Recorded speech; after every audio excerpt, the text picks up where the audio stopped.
Vamos a ver la primera lectura, una lectura muy breve, pero que a su vez tiene unos elementos que a lo mejor nos hace falta distinguir y poder interpretar de una mejor manera.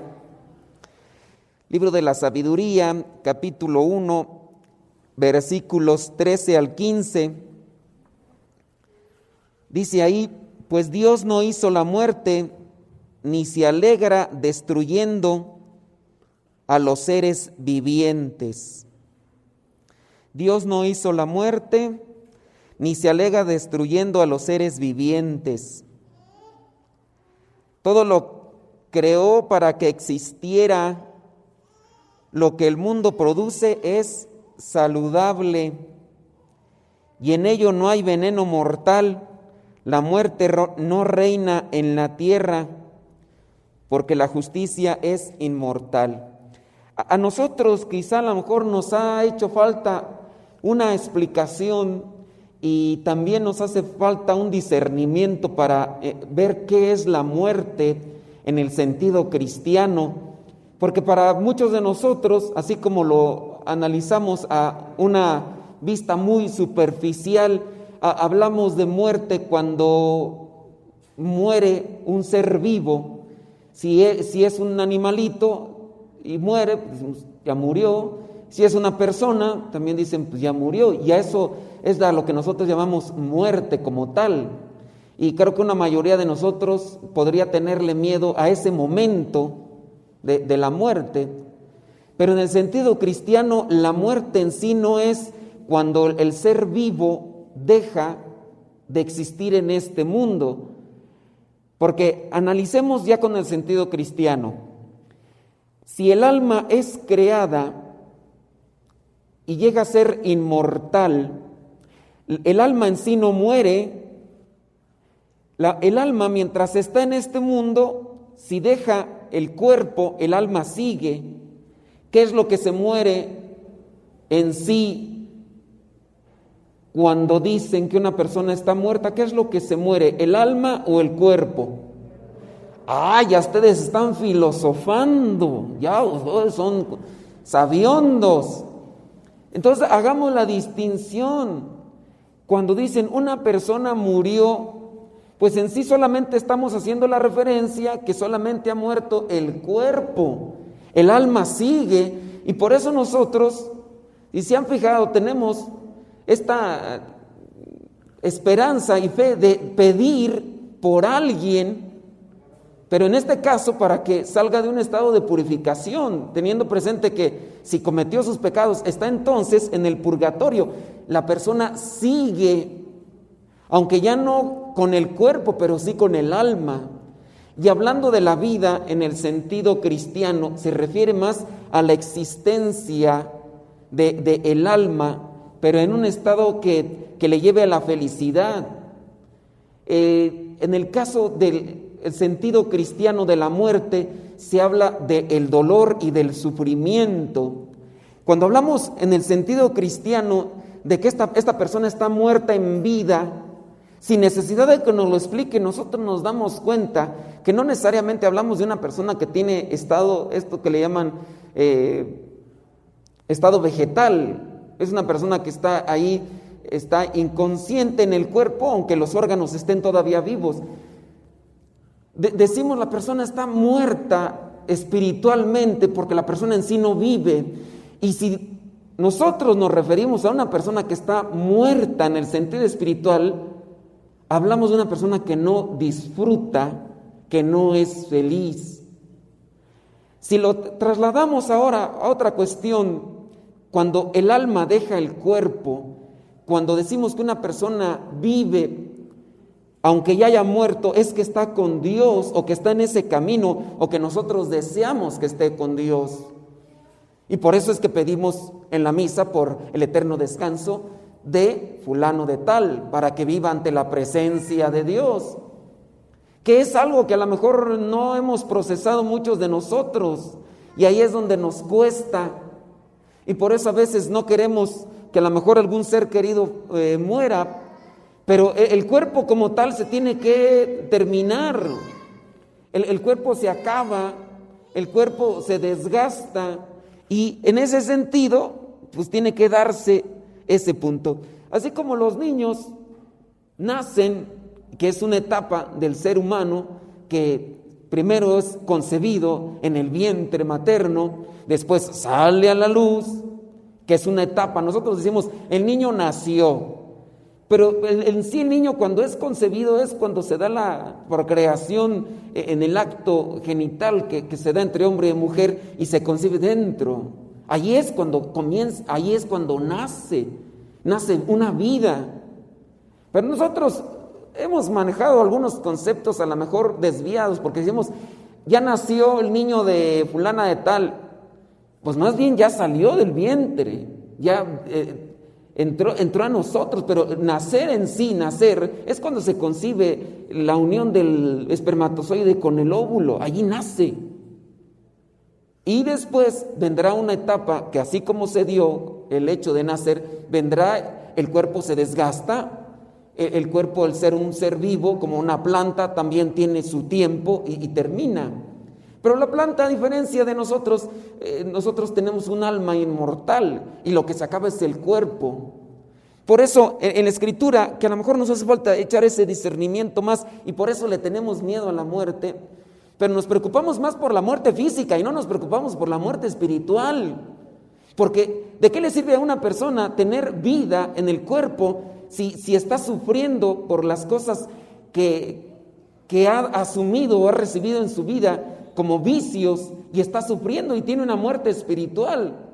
Pues sí puede tener vida física, vida en el cuerpo, pero vida en el espíritu sufre. Y de eso no nos preocupamos muchos de nosotros. Si les pregunto a ustedes, ¿quién de ustedes se quiere morir? La mayoría me va a decir que nadie se quiere morir, pero no se van a quedar aquí. Un día se va a acabar ese cuerpo que ustedes cuidan, o quién sabe si lo cuidarán, un día se va a desgastar. Un día ya no va a funcionar y así ustedes le metan químicos o lo pongan a hacer ejercicio. El cuerpo tiene un límite y se va a acabar el cuerpo, pero nosotros vamos a seguir. Y de lo que sigue de nosotros es en correspondencia a lo que hemos hecho en esta vida. Si después de esta vida, cuando muera el cuerpo, hemos actuado conforme a los planos de Dios y nosotros nos vamos ante la presencia de Dios, aunque sea en el purgatorio, pero estamos como que ya proyectados, ahí la persona vive. Y eso es a lo que nosotros tenemos que enfocarnos en el sentido cristiano. Y podemos ir agarrando otra vez esta lectura. Miren, vamos otra vez a ver si logro hacer una reflexión en ustedes para que ya no le tengan miedo a la muerte. No tanto para que se vayan a atravesar a un carro ahorita, ¿verdad? Pero por lo menos que digan, pues ya, o sea, ya murió el cuerpo, pero va a la presencia de Dios, allá con Dios va a estar uno mejor, ¿verdad? Dice el versículo 13, pues Dios no hizo la muerte. Pero acuérdense que estamos hablando en el sentido de la muerte, no de lo físico, sino del sufrimiento, de lo que vendría a ser lo doloroso en el alma. Ni se alegra destruyendo a los seres vivientes. Todo lo creó para que existiera. Lo que el mundo produce es saludable. Versículo 15. Y en ello no hay veneno mortal. La muerte no reina en la tierra, porque la justicia es inmortal. Cuando se refiere a la justicia, se refiere a Dios. Vamos allí al versículo 23 y 24. 23 y 24 del capítulo 2 de Sabiduría. En verdad Dios creó al hombre para que no muriera, y lo hizo a imagen de su propio ser. Sin embargo, aquí viene la muerte a la que no quiere que nosotros nos enfrentemos Dios. Sin embargo, por envidia del diablo entró la muerte en el mundo. Se refiere al sufrimiento por el apego al pecado, que es ahí cuando la persona sufre y está, si hablamos en el sentido espiritual, está muerta espiritualmente. Sin embargo, por envidia del diablo entró la muerte en el mundo. Cuando el hombre acepta el pecado como Adán y Eva, entonces entra la muerte. Cuando se dice en la Biblia, por ejemplo en el Génesis, que por el pecado de Adán y Eva entró la muerte al mundo, pues muchos nos imaginamos, ay, mejor no hubiera pecado Eva y Adán y fuéramos inmortales, ya todos vejestorios de edad, pero vivos aquí. Pues imagínense gente viviendo aquí de 1000 años, si a veces de 80 ya no los aguantan, pues imagínense ahora de 1000. Sí, ustedes contentos, pero ya cuando tienen, yo he escuchado un montón de gente que tienen los ancianitos y ya no los aguantan. Digo, pues, imagínense si, y luego así quieren, no, pues imagínense.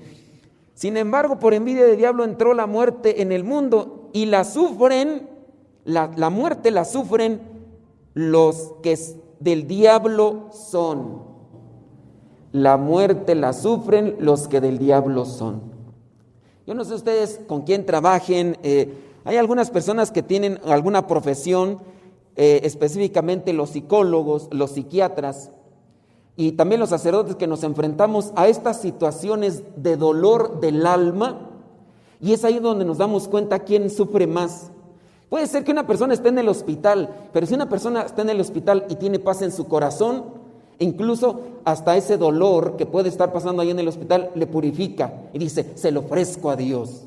Yo me he encontrado, por ejemplo, con personas que les han amputado las piernas y yo llego así como que, ¿qué le digo para animarla? No, hombre, a veces me he encontrado esas personas que tienen a Dios en su corazón y dicen, no, padre, pues usted no se preocupe, pues esto se lo ofrezco a Dios. No puedo caminar, pero ya tengo silla de ruedas, bendito Dios, ya por lo menos me muevo para otros lados. Y yo digo, pues una persona que concibe a Dios primero, pero me he encontrado también a gente con pecados tan horrendos en su corazón que sufren y tienen sus piernas y tienen sus manos. Esas personas, cuando tienen un vacío tan profundo que se los ha dejado el pecado, allí hay muerte y están vivos, pero están muertos. Váyanse. Iba a venir un muchacho, si vino Rodolfo, no vino Rodolfo, no vino. Iba a venir Rodolfo trabaja con personas que tienen adicción a las drogas. Ella tiene trabajando más de 20 años. Y yo le mandó a algunos de ustedes. Bueno, aquí no están, pero le he mandado, y por si alguno tiene necesidad, al ratito le paso la tarjeta. Pero las veces que me ha tocado platicar con estos muchachos que están sumergidos ahí en las drogas, ahí es donde uno se da cuenta de la muerte espiritual. Y él, que le toca platicar con esto, como le llaman padrino, ahí es donde uno se da cuenta de la muerte espiritual. ¿Y cómo ayudar a estos muchachos? Pues sí, hay que desintoxicarlos, pero al mismo tiempo hay que darles esa luz, porque los vicios y la drogadicción les ha dejado una oscuridad tan tremenda que a pesar de que estén vivos, ya no le toman sabor a la vida. Y ustedes a lo mejor no lo perciben, porque qué bueno, bendito Dios, no les ha tocado estar viviendo con una persona de esas, ni conocen, pero cuando ya uno les toca ver ese tipo de personas, uno dice, híjole, o sea, qué vida tan difícil, paupérrima, deteriorada por dentro, pero si las personas ponen su vida delante de Dios, si se dejan tocar por Dios, miren, esa persona se puede levantar. Y es el caso de lo que podemos ver en el Evangelio. Vamos en el Evangelio, Marcos 5, del 21 al 43. Nos presenta a Jairo. Dice, Jairo tiene a una hija que está enferma. Dice que él era jefe de los de la sinagoga. Dice que entonces escuchó de Jesús, fue a verlo, se echó a sus pies y le dijo, mi hija se está muriendo, ven a poner sus manos sobre ella para que sane y viva. Imagino que en el caso de ustedes, papás, puede ser que ustedes sufran cuando ven a un hijo de ustedes enfermo, puede ser que sufra. Pero no sé, en el caso de los sufrimientos, cuál puede ser todavía más profundo en el caso de uno de sus hijos que pudiera tener una adicción a las drogas o que pudiera estar en una situación de estas difíciles, donde los hijos, por ejemplo, han caído en la depresión, el famoso cutting que le llaman, estos muchachitos que uno dice, pero ¿por qué? ¿Por qué se cortan? ¿Por qué se hacen ese tipo de heridas? Y que ese es un proceso que va ahí y que fue un deterioro, un distanciamiento de los papás y que los hijos tienen una sequedad profunda. Y a veces los papás no saben cómo ayudarles. Aquí nos ha tocado también atender este tipo de muchachitas regularmente, muchachitos que están sufriendo por dentro, pero porque están teniendo un vacío que no solamente es personal, sino también familiar, donde no hay cariño, no hay autoestima, no hay amor, no hay detalles, no hay nada. Llegas a la casa y encuentras a estos papás, a estos viejos amargados, pachorrudos, mendigos, que ni un amor, ni un abrazo, ni un te quiero, ni un mi vida, ni un nada, y nada más es puro reproche. De esos viejos no vinieron el día de hoy, por lo que no se preocupen, pero hay tanto desgraciado allá afuera que nada de amor, nada de cariño, nada de mi cielo, nada. Y a veces también se conjunta con la mamá, porque la mamá la contagian, y si por si ves estos viejos, cara de chupamirto, amargados, frustrados, y luego también las mamás neuróticas, todas esquizofrénicas, todas paranoicas. ¿Y quién? Ellos están sufriendo. ¿Y quién más sufre? Los chamaquitos. Los chamaquitos van sufriendo y después por eso andan buscando ese tipo como que de salidas o como refugios. Pero a veces la gente no se da cuenta. Gente que no se da cuenta porque no le preocupa lo espiritual. Ya esa gente está muerta también espiritualmente. Es gente que no se da cuenta que su esposa necesita cariño, atención, detalles. No se da cuenta que sus hijos necesitan de un abrazo, de acompañamiento, quizá la escuela, quizá alguna actividad del deporte o algo ahí. No se dan cuenta. Esa gente de veras muerta. Y a veces a mí me da tristeza porque hasta en la misa uno los encuentra así. Es ese tipo de gente que llega al templo, se sienta y apenas acomoda las tepalcuanas y luego se jetea. Ahí dormido, ahí abandonado al mendigo sueño. O sea, te levantaste a las 10, 11 de la mañana, te acostaste a las 8, pareces una gallina vieja. Y luego todavía vienes a dormirte aquí a la iglesia. O sea, si vienes a la iglesia, vienes a cargarte de Dios. A ver qué te dice para levantar a los demás. Encuentras uno de estos viejos pachorrus muertos en vida, ¿qué va a andar levantando en la casa? Si ya está muerto él, y luego él es el que tiene que levantar, animar, alegrar. No, ya. Bueno, de esos no vinieron porque veo que están despiertos, o será que el tapabocas los tapa, ¿verdad? Pero a uno sí le da coraje que estos viejos vengan. Bueno, también señoras, pero menos, ¿verdad? Porque a esa les gusta el chisme, ¿verdad? Entonces, a ver de quién hablan, ¿no? Pero sí, son malos señores, o sea, fríos. Es que la psicología del hombre, por lo general, tiende a ser más seca. Pero en esa sequedad, nosotros traumamos y hacemos que los demás sufran y no vivan. Y de esa muerte es la que más sufre el mundo. Por eso abundan tantos psicólogos, porque hay tanta gente loca. Ya estamos haciendo aquí un centro de psicología porque aquí tenemos muchos locos ya, o sea, ven moros con tranchetes, sufren hasta porque no los saludas. El otro día me mandan un mensaje en el WhatsApp y me preguntaron algo y le dije, no, pues sí, ¿y por qué no me saluda, padre? Ahí está el amor que nos tiene, que no... Pues ni modo que les diga, buenos días mi alma, ¿cómo está? Pues imagínense, me toman una captura de pantalla y van a decir, miren lo que me está diciendo el padre. Uno a veces no. Pero así uno encuentra gente toda desquiciada por todas partes, hasta uno también. También uno. Pero ya lo bueno, bendito de Dios, ya está construyendo aquí, a ver a cuántos atendemos. Mira, todavía ni lo terminamos y ya está una fila. Y hay gente apuntándose, padre, ¿ya cuándo comienzan? Espérense. O sea, dejen que ya está el coladito, valte la plana de todo lo demás. Pero la muerte espiritual, pongan mucha atención. Uno puede estar rodeado de cosas materiales, pero si está uno muerto espiritualmente.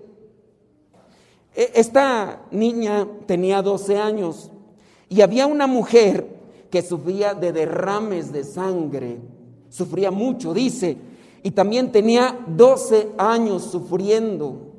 Y esta mujer se acercó y tocó el borde del manto, y al tocar el borde del manto, ella se curó, se acercó. Ella hizo un trabajo para poderse acercar porque ella no podía.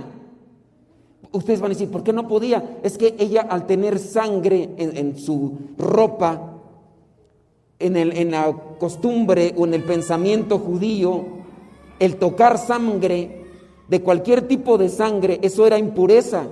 Entonces esta mujer no se podía acercar donde había gente, porque si se acercaba donde había gente, ya la gente se quedaba impura y tenían que hacer un proceso de purificación. Entonces la mujer tuvo que esquivar y quién sabe cómo le hizo para acercarse, por lo menos tocar el borde. Y luego todavía los discípulos le preguntan, oye Señor, ves tanta gente que te aprieta, y preguntas, ¿quién te tocó? Esta mujer hizo todo lo posible, pero porque hizo todo lo posible, se sanó. Después llega con la hija de Jairo, y entonces algunos llegan a decirle, ¿para qué molestas al maestro? Tu niña ya murió. Dice en el versículo 35, tu hija ha muerto, ¿para qué molestar al maestro? Pero Jesús, sin hacer caso de ellos, le dijo al jefe de la sinagoga, no tengas miedo, cree solamente. No tengas miedo, cree solamente. Pero para poder creer, nosotros hay que alimentar nuestra fe. Ustedes vienen a misa, yo no sé si por obligación, algunos nada más vienen por cumplir, para no sentirse mal, pero si ustedes vinieran a la iglesia, al templo, a misa, si ustedes vinieran con la intención, voy a renovarme en la fe, ustedes tendrían que disponerse, porque si ustedes saben que vengo yo al templo, participo de misa, lo que voy a hacer en la misa, durante toda la misa, me tiene que alimentar y avivar mi fe. Pero si la gente nada más viene por cumplir o nada más viene por obligación, no va a aprovechar el momento. ¿Y cómo vamos a tener esa fe viva? ¿Cómo vamos a evitar morir espiritualmente? Si nada más venimos y apenas nos sentamos, luego empezamos a colgar el pico y a todo decimos que sí, Padre, sí. ¿Cómo vamos a avivarnos en nuestra fe? ¿Cómo vamos a levantarnos de esa muerte espiritual, de esa sequedad espiritual por la que pasamos muchas veces? ¿Cómo vamos a poder incluso reactivarnos en aquellos milagros que Dios nos puede conceder si ni siquiera los percibimos? Cuando una persona está muerta, no percibe. Hablando, por ejemplo, de algunas partes que se llegan a morir del cuerpo, como en el caso de la lepra, a la gente le puedes presionar ahí donde está muerta esa parte de la piel, o del dedo, de la nariz o de la oreja, y ya no siente porque está muerta. Y a veces en el alma estamos en esa condición de muerte espiritual. Dios nos da tantas cosas, y ni siquiera decimos gracias, Señor, por esta lluviecita, gracias, Señor, por este clima. No, ni siquiera eso, porque aspiramos quizá más cosas, pero de tanta bendición que Dios nos derrama, ni siquiera logramos agradecer por todas aquellas, y que son muchas, que Dios nos concede. Dispongamos nuestro corazón para no morir espiritualmente, que digamos esa es la muerte más fatal, cuando ya no eres consciente de tu pecado, cuando ya no eres consciente de cómo lastimas a los demás, de cómo los hieres con tu palabra, cuando ya no eres consciente de que los demás sufren, y aunque estén viviendo contigo, están ahí en tu casa y sufren en su interior y no eres consciente de eso. Esa es la muerte más fatal. La muerte física, nos vamos a morir un día, pero si en vida podemos dar lo mejor de nosotros, cuando nosotros terminemos ya nuestro ciclo en este mundo, habremos dejado lo mejor, y por eso nos van a recordar, porque hicimos cosas buenas y ayudamos, porque no estuvimos muertos espiritualmente. Pero yo me imagino que algunas personas hasta se han de alegrar, han de decir, ay, qué bueno que ya se murió, por fin nos dejó ya de martirizar, por fin ya no vamos a escuchar todas esas quejas, ese viejo gruñón, apestoso, hediondo, que de todo se queja. Qué bueno que ya, ay, qué bueno que ya Dios se lo llevó. Vamos a poner en su lápida, aquí descansa en paz, y en la casa todos también. Porque ya por lo menos ya no vamos a escuchar a este viejo amargado, frustrado, renegón, porque si hay unos, ¿verdad? No los codien ahorita, no los volteen a mirar, pero si hay unos, que algunos por ahí se cuelan, pero hay que pedir por ellos, a ver si se despiertan espiritualmente y también físicamente, para que escuchen la palabra del Señor y se reactiven. Y nosotros no hay que dejarnos morir espiritualmente.